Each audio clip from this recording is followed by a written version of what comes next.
Hello everyone, welcome back to my channel और मैं हूं असफर। मुझसे एक क्वेश्चन बहुत ज़्यादा पूछा जाता है that whether we should do CA after 12th और आफ्टर ग्रेजुएशन। ठीक है, तो उसी के बारे में आज की वीडियो में मैं बात करने वाली हूँ। मैं आपका वो वाला डाउट सॉल्व करूँगी।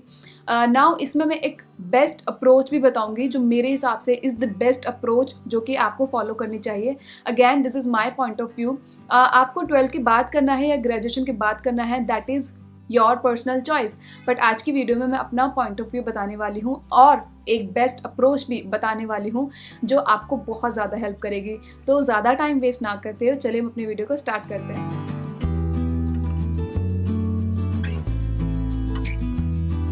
तो फर्स्टली, जैसा कि मैंने हमेशा से ही कहा है कि अगर आपको एक अच्छा कॉलेज मिल रहा है, रेगुलर कॉलेज, देन डेफिनेटली आपको ग्रेजुएशन पहले करनी चाहिए। सीए ज्वाइन करने से पहले ग्रेजुएशन करिए।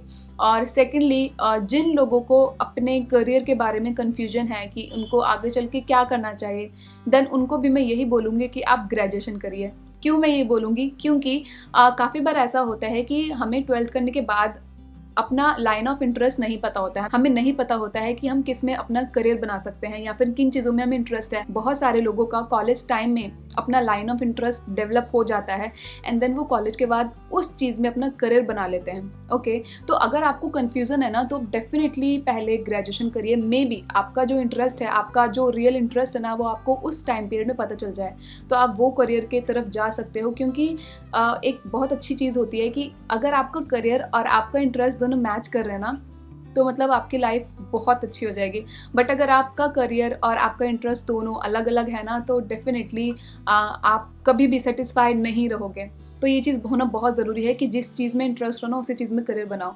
और वो चीज़ हो सकता है आपको कॉलेज के टाइम पर रियलाइज़ हो जाए कि क्या आपके इंटरेस्ट हैं। तो डेफिनेटली मैं तो यही बोलूँगी कि अगर आपको 12th के बाद कन्फ्यूज़न है कि आपको कौन सा करियर चूज़ करना चाहिए, देन ग्रेजुएशन करो।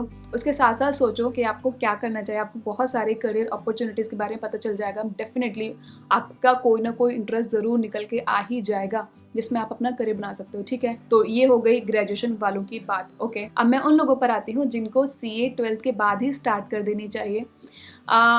इसमें पहले तो वो लोग आते हैं जिनका हमेशा से ये ड्रीम रहा है कि उनको सीए ही करनी है। उन्होंने कभी भी कोई प्लान बी बनाया ही नहीं। उन्होंने जब से उन्होंने होश संभाला अपने स्कूल के टाइम में, उनको यही लगा कि मुझे तो सीए ही करनी है। तो ऑफ कोर्स मैं तो यही बोलूँगी कि आप 12th के बाद ही सीए स्टार्ट कर दो। और अगेन, अगर आपको अच्छा कॉलेज मिल रहा है देन कॉलेज जाओ एंड देन सीए में आ जाओ। ऐसे कोई वो नहीं कि आपको डायरेक्टली 12th के बाद ही सीए करनी है।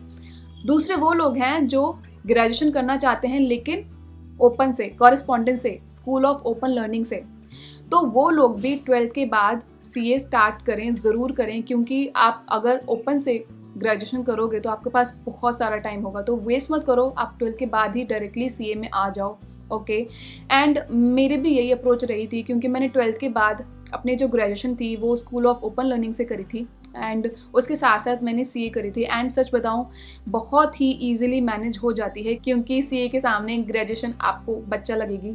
क्योंकि सीए ऑफ कोर्स बहुत ज़्यादा एडवांस लेवल होता है, तो ग्रेजुएशन आप इजीली कर लोगे, सीए के साथ साथ कोई दिक्कत नहीं होगी। एंड मेरा पर्सनल एक्सपीरियंस यही रहा है कि अगर आप ओपन से ग्रेजुएशन करोगे ना, तो सीए के साथ साथ बहुत ही इजीली मैनेज कर लोगे और पास भी हो जाओगे। तो ऐसी ये भी कोई दिक्कत नहीं आएगी आपको कि आप फेल हो गए। डेफिनेटली अगर आप सीए कर रहे हो तो आप इतने आपका माइंडसेट ऐसा तो होगा ना कि हाँ, आप हार्डवर्क करने के लिए तैयार हो, आपके कंसेप्ट्स क्लियर हैं, तो डेफिनेटली आप सीए के साथ अपने ग्रेजुएशन को मैनेज कर सकते हो। अब बहुत सारे लोगों को ना ये कन्फ्यूजन रहती है कि हम सीए के साथ साथ रेगुलर कॉलेज नहीं कर सकते हैं। गाइज, मैंने एक वीडियो में ये बताया था कि आप रेगुलर कॉलेज के साथ आर्टिकलशिप नहीं कर सकते हो। मैंने ये नहीं कहा था कि आप सीए के साथ रेगुलर कॉलेज नहीं कर सकते हो। नहीं, आप डेफिनेटली सीए के साथ रेगुलर कॉलेज कर सकते हो, लेकिन आर्टिकलशिप में आने से पहले आपको या तो अपनी रेगुलर कॉलेज ख़त्म कर दिया होना चाहिए, मतलब आप ग्रेजुएट हो चुके हो, या फिर आपको मे बी परमिशन लेनी पड़ती है। अब नया रूल आई डोंट नो क्या है, बट एक ये चीज़ है कि आपके कॉलेज आवर्स एंड आपके वर्किंग आवर्स आपस में क्लैश नहीं होने चाहिए। इसलिए आर्टिकलशिप के साथ साथ कॉलेज, रेगुलर कॉलेज को परमिशन नहीं दी जाती है। तो इसलिए यहाँ पर दिक्कत हो जाती है। बट अदरवाइज ऐसा कुछ भी नहीं है कि आप रेगुलर कॉलेज के साथ सीए नहीं कर सकते हो। रिस्ट्रिक्शन सिर्फ और सिर्फ आर्टिकलशिप के टाइम पर ही है उससे पहले कोई भी रिस्ट्रिक्शन नहीं है।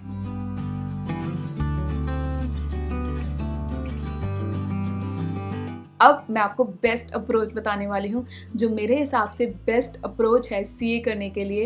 एंड अगर इस टाइम पर मैं सीए करना स्टार्ट करती तो डेफिनेटली मैं इसी अप्रोच के थ्रू सीए करती। ओके, इस अप्रोच से आप ग्रेजुएशन भी अपने रेगुलर कॉलेज से कर पाओगे, डायरेक्ट एंट्री रूट को भी अवॉइड कर पाओगे और अपना टाइम भी सेव कर पाओगे। तो चलिए बताती हूँ कि आखिर कौन सी वो अप्रोच है। तो इस अप्रोच के लिए आपको डेफिनेटली रेगुलर कॉलेज ज्वाइन करना है, अपनी ग्रेजुएशन पहले स्टार्ट कर देनी है।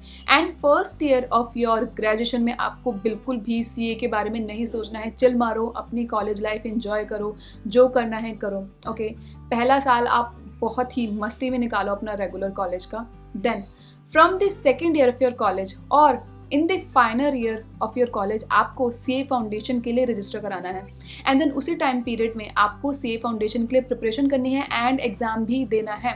ओके, एंड मैं बताऊँ सीए फाउंडेशन क्रैक करना is comparatively very easy than other levels. तो आप आसानी से रेगुलर कॉलेज के साथ साथ सीए फाउंडेशन क्लियर कर लोगे। अगर आप सीरियस होगे इस करियर की तरफ तो डेफिनेटली आप रेगुलर कॉलेज के साथ साथ सीए फाउंडेशन आसानी से निकाल सकते हो। तो या तो आपको अपने कॉलेज के सेकेंड ईयर में या फिर फाइनल ईयर में आकर सीए फाउंडेशन के एग्जाम देकर उसको क्लियर करना है। ओके, अब बहुत सारे बच्चे ऐसे भी होंगे जो कैपेसिटी रखते होंगे कि वो सीए इंटरमीडिएट और रेगुलर कॉलेज को साथ में मैनेज कर पाएँ, तो वो डेफिनेटली अपने फाइनल ईयर तक तो सीए इंटरमीडिएट की तैयारी करना शुरू कर ही दें और उसी बीच में वो सीए इंटरमीडिएट का एग्जाम तो दे ही दें, ताकि जैसे ही वो final year of graduation complete करें उसके बाद वो अपनी आर्टिकलशिप में आ जाएं, जिससे आप बेसिकली डायरेक्ट एंट्री रूट को भी स्किप कर दोगे और अपना कॉलेज टाइम भी अच्छे से निकाल पाओगे और टाइम भी सेव कर पाओगे। तो मैं तो यही कहूँगी कि डायरेक्ट एंट्री रूट से बचो और ये जो मैंने अप्रोच बताई ना इसको फॉलो करो।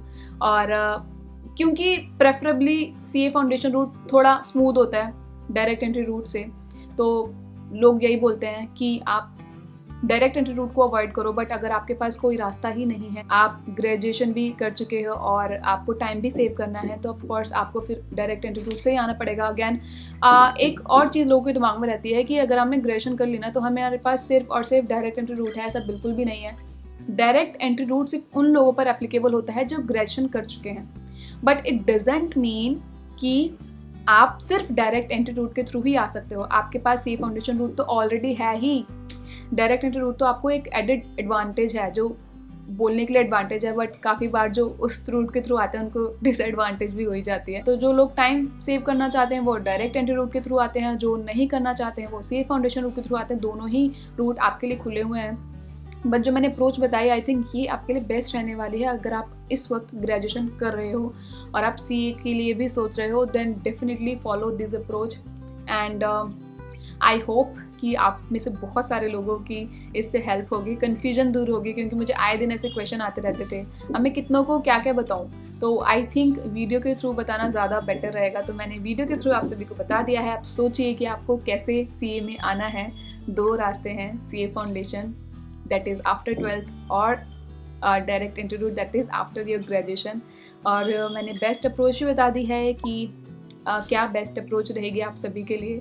तो आई होप कि आपके लिए ये वीडियो बहुत हेल्पफुल रही होगी। चलिए इसी के साथ मैं मिलती हूँ आपसे अपनी नेक्स्ट वीडियो में। तब तक के लिए बाय बाय एंड अल्लाह हाफिज़।